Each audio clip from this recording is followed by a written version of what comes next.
Alfred Whitehead was a mathematician and philosopher. His work can be divided into three main phases. Teacher of Bertrand Russell. After that, he became a philosopher of science.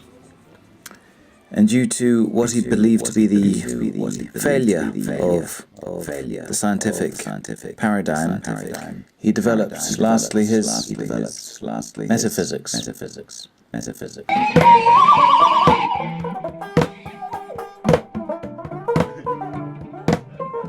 His metaphysics can be called a system of panpsycho-panentheism. That is, a panpsychism that all entities have sentience, or proto-sentience, or experience, combined with a panentheism that God, scare quotes, is nature and more. It's often called pan-experientialism. Whitehead himself calls the system the philosophy of organism. It's also known as process philosophy.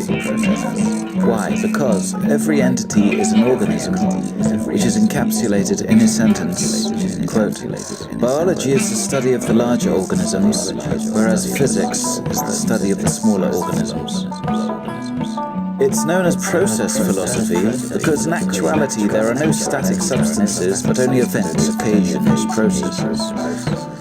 Now, the smallest processes are called actual occasions or actual entities. These are drops of experience that constitute nature. Actual entities are perspectives on the world, analogous to Leibniz's monads.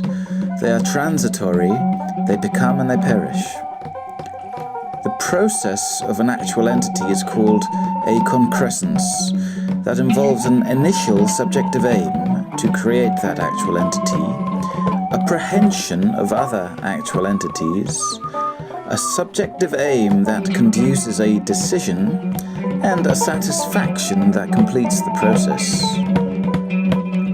An initial subjective aim is bequeathed by the panentheistic God that sets off an experiential perspective. An actual entity prehends other actual entities, but not in the traditional relation of representation to object, but rather as part to whole.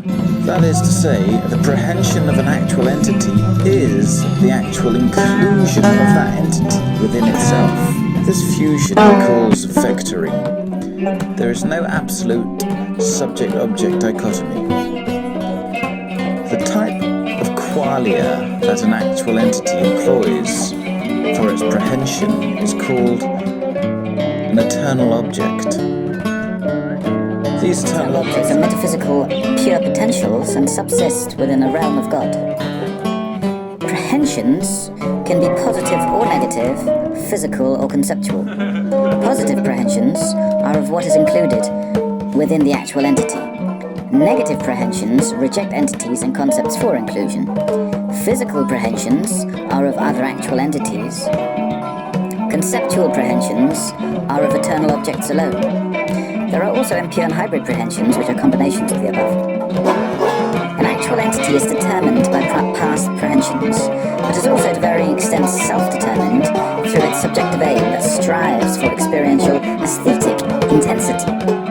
There is thus efficient causality in the inheritance of the prehensions of actual entities, and final causation, teleology, in the subjective aim of actual entities.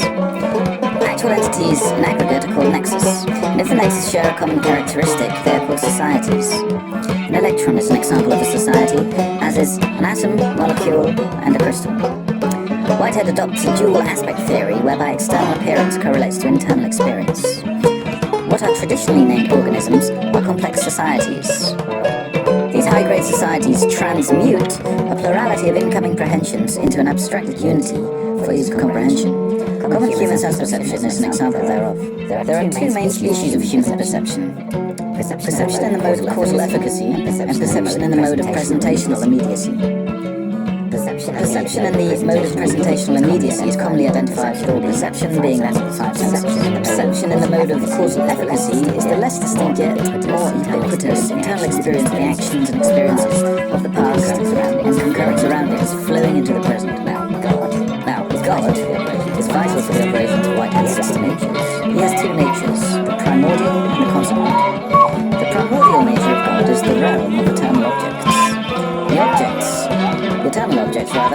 exist into all our experiences, thereby determining the qualitative type of experience.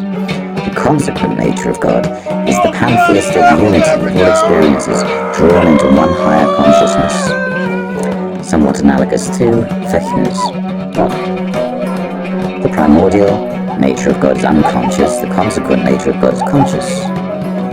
God bestows the initial subjective aim for an actual entity as a lure for its concrescence in the experiential intensity it evokes.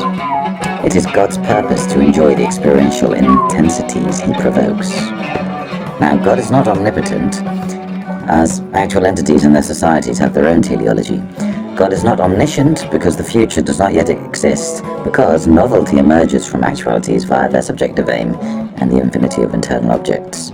God is not omnibenevolent, because morality, for Whitehead, is subordinate to aesthetic appreciation, which is God's desire. Thus, perhaps God is a misnomer.